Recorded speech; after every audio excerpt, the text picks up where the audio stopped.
¿Nos tendremos que presentar o algo?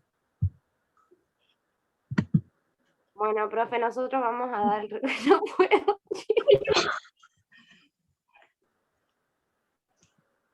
Por ahí, bueno. Después creo que se puede recortar, ¿o no? Pero, bueno, dale. Sí. Digan que... Nada. Bueno, alguien que presente el grupo. Bueno, profe, nosotros vamos a dar el recuperatorio, la historia del tema Renacimiento. Bueno, el Renacimiento es un movimiento artístico y cultural que surgió en Europa durante los siglos XV y XVI, en donde se inicia en la ciudad de Florencia, en Italia. La aparición del Renacimiento fue muy importante para nuestra humanidad, porque en esos tiempos se obligaron a pensar, a replantear, experimentar y también explorar todo lo que ya conocían y querían conocer. También buscan nuevas respuestas a las infinitas preguntas que rodeaban el mundo y el ser humano. Es un movimiento que se manifiesta particularmente en las artes, tomando como modelo la antigüedad clásica y su antropocentrismo. Esto quiere decir que el cuerpo humano desnudo era el interés y el objeto central. Es una concepción filosófica que consideraba al ser humano como el centro de todas las cosas. Se caracterizó por el retorno a las raíces grecolatinas clásicas de Occidente, lo cual significó una revalorización de sus mitos, sus discursos y su filosofía. Luego de los siglos de pensamiento dogmático religioso. No fue un movimiento homogéneo ni unitario desde el punto de vista tecnológico o geográfico. Después también este movimiento plantea, o sea, se divide en tres partes principalmente, que es el 300, 400 y 500. Y, sí, 580. Bueno, ahora Bajena, creo. Sí. La organización, tenemos en la política, el Renacimiento comenzó a demostrar que se estaba cayendo el feudalismo y estaban haciendo un capitalismo de producción. Esto se relaciona con la economía, ya que a partir de la manera de vivir económicamente nació el capitalismo con la política, y la política comenzaron a descubrir nuevas tierras y nuevos terrenos donde se podían armar nuevas tierras de producción. Y, por ejemplo, en la política comenzaron a vivir de una monarquía absolutista, como por ejemplo es en España o en Inglaterra. Y en la economía se tomó un papel muy importante en una vida agrícola, ya que se apostó por vivir de aquellos trabajos. Y, por ejemplo, las familias más humildes eran artesanos, y después teníamos a los burgueses, que eran aristócratas, que vivían de tierra y mansiones. Es decir, que las familias humildes trabajaban en las tierras y vivían de eso, mientras que los burgueses vendían los terrenos y también tenían esclavos, o sea, vivían de la venta de esclavos y de tierras.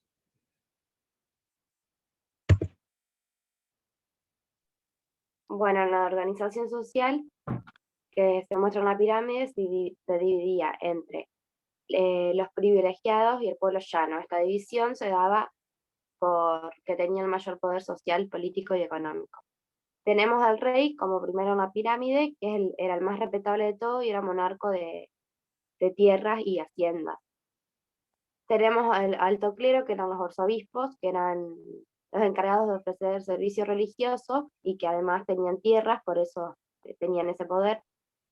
La alta nobleza, que eran los príncipes y que eran un grupo de personas con poder. El clero medio, que eran los abades, que ofrecían servicio religioso y no tenían ninguna tierra, pero sí tenían algo de poder, al igual que el clero alto. La media nobleza, que eran los caballeros que pertenecían acá por la compra de títulos y cargos, y no eran aceptados en su totalidad, pero estaban empezando a tener éxito político y social, y el bajo clero que pertenecían a la iglesia y que eran los sacerdotes y eran humildes. Y la baja nobleza eran familias que se fueron empobreciendo por deudas que tenían de esa época. Después tenemos al pueblo llano, donde están los burgueses o los ricos, que eran los ciudadanos inversionistas, propietarios de tierras y haciendas, y que manejaban capital en gran cantidad. Tenemos a los niveles modestos o la clase media, que no tenían reconocimiento en la sociedad, pero eran artistas, escultores, comerciantes. Los pobres, que eran los campesinos, los artistas humildes de calle, y además de los pobres estaban los vagabundos, que directamente no tenían nada. Pasa lo gen.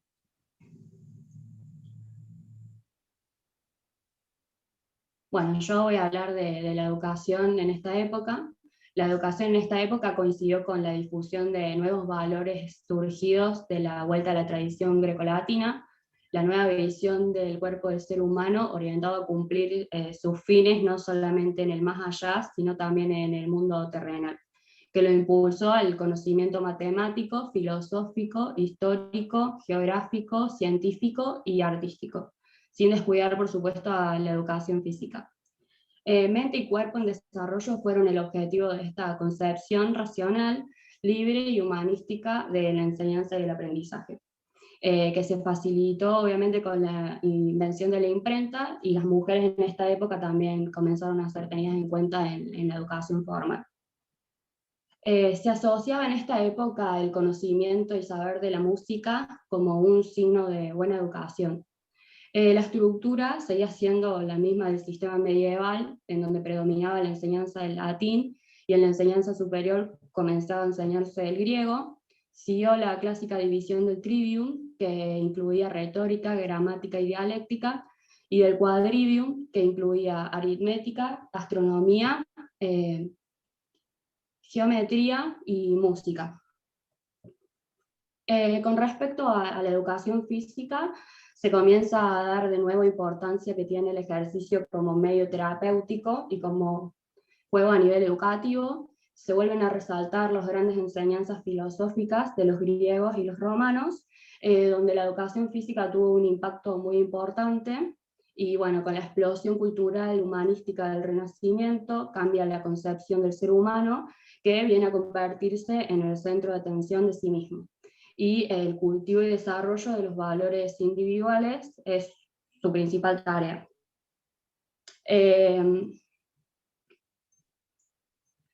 Bueno, esta es una época de exploración del uso del método científico, de un renovado espíritu de racionalismo, y fue evidente para esta época que la educación física era de suma importancia para poder mantener una apropiada salud, para prepararse y entrenar físicamente en el caso de que surja una guerra, y como medio para desarrollar efectivamente el cuerpo.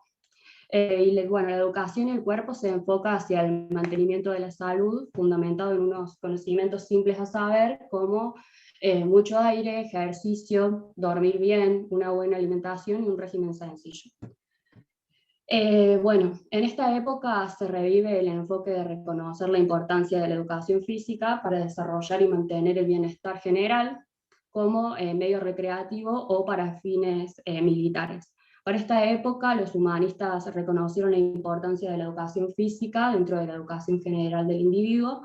Y bueno, hablando de humanistas, uno de los principales humanistas que resaltó fue Johann Bernhard Basow, que fue un pedagogo alemán que institucionalizó una variedad de reformas en la educación física, y en 1774 fundó una escuela modelo donde la educación física tenía una función vital en la educación integral del estudiante. Este programa incluía la incorporación de una amplia gama de actividades deportivas, como bueno, son el esgrima, la lucha, andar a caballo, la marcha, los bailables, el atletismo, los saltos y un par más de deportes.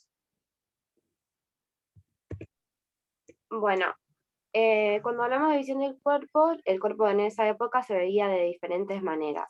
Una era como una concepción divina que podía ser alcanzada por el hombre, y la otra era en relación a la búsqueda de equilibrio del humano que situaba al cuerpo como un objeto de atención, no solo para los educadores, sino que también para los artistas y los escultores.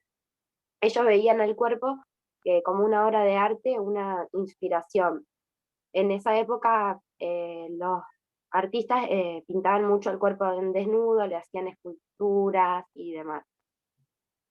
Y bueno, se creía que el cuerpo y el alma eran inseparables y que se necesitaban el uno para el otro. Y se creía que el aprendizaje se podía fomentar a través de una buena salud.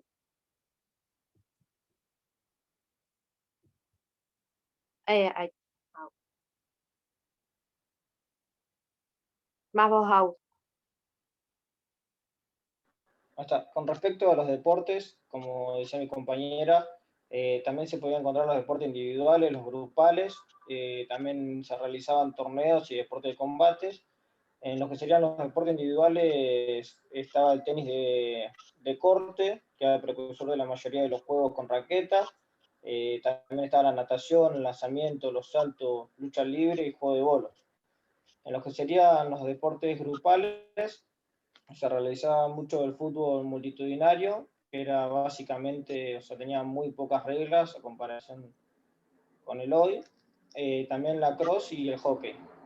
Después se realizaban, bueno, en la parte del torneo se realizaban torneos de caballeros, donde los caballeros se atacaban entre sí con lanzas y hacían duelo de espalda, digamos. Y en los deportes de combate, lo que más resaltaba era el esgrima y el tiro con arco. Ahí estamos.